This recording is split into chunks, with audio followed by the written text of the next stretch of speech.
Welcome to FearHub. Today's story, the Russian sleep experiment. Russian researchers in the late 1940s kept 5 people awake for 15 days using an experimental gas-based stimulant. They were kept in a sealed environment to carefully monitor their oxygen intake so the gas didn't kill them, since it was toxic in high concentrations. This was before closed-circuit cameras, so they had only microphones and 5-inch thick glass portholes, sized windows into the chamber to monitor them. The chamber was stocked with books, cots to sleep on, but no bedding, running water and toilet, and enough dried food to last all 5 for over a month. The test subjects were political prisoners deemed enemies of the state during World War II. Everything was fine for the first 5 days. The subjects hardly complained, having been promised, falsely, that they would be freed if they submitted to the test and did not sleep for 30 days. Their conversations and activities were monitored, and it was noted that they continued to talk about increasingly traumatic incidents in their past, and the general tone of their conversations took on a darker aspect after the 4-day mark. After 5 days, they started to complain about the circumstances and events that led them to where they were and started to demonstrate severe paranoia. They stopped talking to each other and began alternately whispering to the microphones and one-way mirrored portholes. Oddly, they all seemed to think they could win the trust of the experimenters by turning over their comrades, the other subjects in captivity with them. At first, the researchers suspected this was an effect of the gas itself. After 9 days, the first of them started screaming. He ran the length of the chamber, repeatedly yelling at the top of his lungs for 3 hours straight. He continued attempting to scream, but was only able to produce occasional squeaks. The researcher postulated that he had potentially torn his vocal cords. The most surprising thing about this behavior is how the other captives reacted to it, or rather didn't react to it. They continued whispering to the microphones until the second of the captives started to scream. The 2 non-screaming captives took the books apart, smearing page after page with their own feces, and pasted them calmly over the glass portholes. The screaming promptly stopped. So did the whispering to the microphones.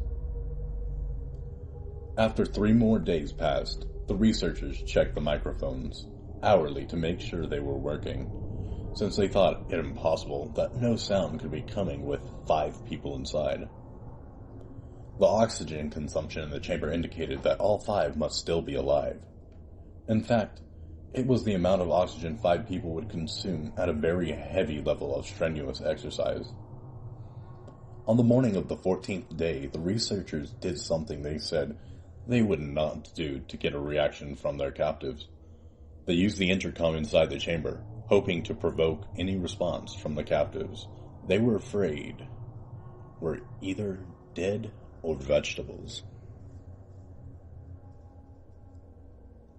They announced, "We are opening the chamber to test the microphone. Step away from the door and lie flat on the floor or you will be shot. Compliance will earn one of you your immediate freedom." To their surprise, they heard a single phrase in a calm voice response: "We no longer want to be freed." Debate broke out among the researchers and the military forces funding the research. Unable to provoke any more response using the intercom, it was finally decided to open the chamber at midnight on the 15th day. The chamber was flushed of the stimulant gas and filled with fresh air, and immediately, voices from the microphone began to object. 3 different voices began begging, as if pleading for the life of loved ones to turn the gas back on. The chamber was opened, and soldiers sent in to receive the test subjects. They began to scream louder than ever, and so did the soldiers when they saw what was inside. 4 of the 5 subjects were still alive, although no one could rightly call the state that any of them in life. The food rations past day 5 had not been so much as touched. There were chunks of meat from the dead test subjects' thighs and chests stuffed into the drain in the center of the chamber, blocking the drain and allowing 4 inches of water to accumulate on the floor. Precisely how much of the water on the floor was actually blood was never determined. All 4 surviving test subjects also had large portions of muscle and skin torn away from their bodies. The destruction of flesh and exposed bone on their fingertips indicated that the wounds were inflicted by hand, not with teeth, and the researchers initially thought.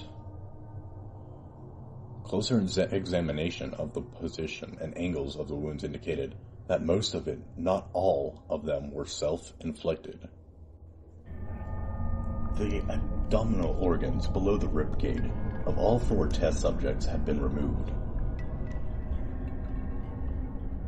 While the heart, lungs, and diaphragm remained in place, the skin and most of the muscle attached to the ribs had been ripped off, exposing the lungs through the ribcage. All the blood vessels and organs remained intact. They had just been taken out and laid on the floor, fanning out around the eviscerated but still living bodies of the subjects. The digestive tract of all 4 could be seen to be working, digesting food. It quickly became apparent that what they were digesting was their own flesh that they had ripped off and eaten over the course of days. Most of the soldiers were Russian special operatives at the facility, but still many refused to return to the chamber to remove the test subjects. They continued to scream to be left in the chamber and alternately begged and demand that the gas be turned back on, lest they fall asleep. To everyone's surprise, the test subjects put up a fierce fight in the process of being removed from the chamber. One of the Russian soldiers died from having his throat ripped out. Another was gravely injured by having his testicles ripped off and an artery in his leg severed by one of the subject's teeth. Another 5 of the soldiers lost their lives, if you count ones that committed suicide in the weeks following the incident. In the struggle, one of the 4 living subjects had his spleen ruptured and he bled out almost immediately.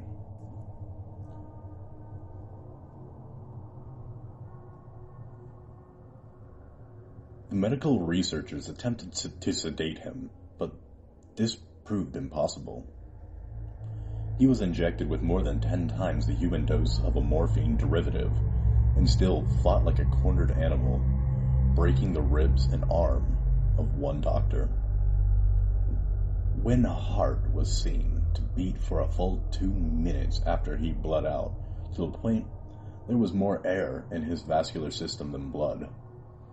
Even after it stopped, he continued to scream and flail for another 3 minutes, struggling to attack anyone in reach, and just repeated the word "more" over and over, weaker and weaker, until he finally fell silent. The surviving 3 test subjects were heavily restrained and moved to a medical facility. The 2 with intact vocal cords continuously begged for the gas, demanding to be kept awake.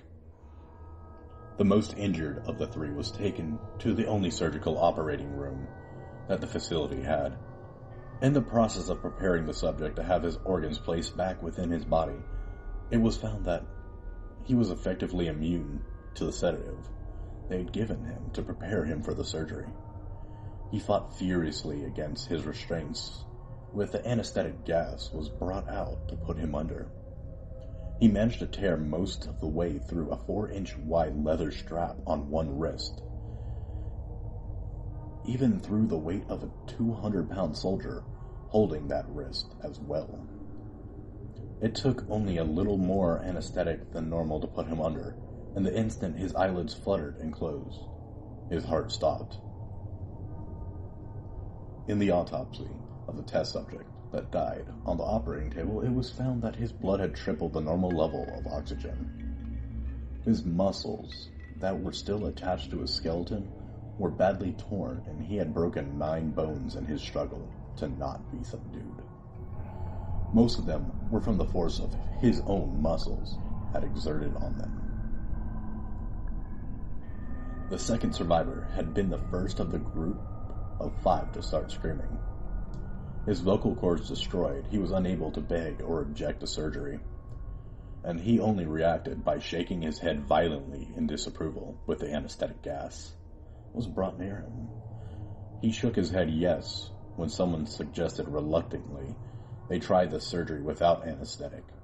It did not react for the entire 6-hour procedure of replacing his abdominal organs and attempting to cover them with what remained of his skin. The surgeon presiding stated repeatedly that it should be medically possible for the patient to still be alive. One terrified nurse assisting the surgery stated that she had seen the patient's mouth curl into a smile several times whenever his eyes met hers. When the surgery ended, the subject looked at the surgeon and began to wheeze loudly, attempting to talk while struggling. Assuming this must be something of a drastic importance, the surgeon had his pen and pad fetched so the patient could write his message. It was simple. Keep cutting. The other 2 test subjects were given the same surgery, both without anesthetic as well, although they had to be injected with a paralytic for the duration of the operation. The surgeon found it impossible to perform the operation while the patients laughed continuously. Once paralyzed, the subjects could only follow the attending researcher with their eyes. The paralytic cleared their systems in an abnormally short period of time, and they were soon trying to escape their bonds. The moment they could speak, they were again asking for the stimulant gas. The researchers tried again, asking why they have injured themselves, why they had ripped out their own guts, and why they wanted to be given the gas again. Only one response was given. I must remain awake. All 3 subjects' restraints were reinforced, and they were placed back into the chamber awaiting determination as to what should be done with them. The researcher facing the wrath of the military benefactors for having failed the stated goals of the project considered euthanizing the surviving subjects. The commanding officer was ex-KGB, instead saw potential, and wanted to see what would happen if they were put back on the gas. The researchers strongly objected, but were overruled. In preparation for being sealed in the chamber again, the subjects were connected to an EEG monitor and had their restraints padded for long-term confinement. To everyone's surprise, all 3 stopped struggling the moment it was let slip that they were going back on the gas. It was obvious that at this point, all 3 were putting up a great struggle to stay awake. One of the subjects that could speak was humming loudly and continuously. The mute subject was straining his legs against the leather bonds with all his might. First left, then right, then left again for something to focus on. The remaining subject was holding his head off his pillow and blinking rapidly. Having been the first to be wired for EEG, most of the researchers were monitoring his brainwaves in surprise. They were normal most of the time, but sometimes flatlined inexplicably. It looked as if he were repeatedly suffering brain damage before returning to normal. As they focused on paper scrolling out the brainwave monitor, only one nurse saw his eyelids slip shut. At the same moment, his head hit the pillow. His brainwaves immediately changed to that of deep sleep, then flatlined for the last time as his heart simultaneously stopped. The only remaining subject that could speak started screaming to be sealed in now. His brainwaves showed the same flat lines as one who had just died from falling asleep. The commander gave the order to seal the chamber with both subjects inside, as well as 3 researchers. One of the named 3 immediately drew his gun and shot the commander point blank between the eyes, then turned the gun on the mute subject and blew his brains out as well. He pointed his gun at the remaining subject, still restrained, to a bed, and remaining members of the medical and research team fled the room. "I won't be locked in here with these things. Not with you," he screamed at the man strapped to the table. "What are you?" he demanded. "I must know." "Have you forgotten so easily?" the subject asked. "We are you. We are the madness that lurks within you all, begging to be free at every moment in your deepest animal mind. We are what you hide from in your beds every night. We are what you sedate into silence and paralysis when you go to the nocturnal haven where we cannot tread." The researcher paused, then aimed at the subject's heart and fired. The EEG flatlined as the subject weakly choked out. So nearly free.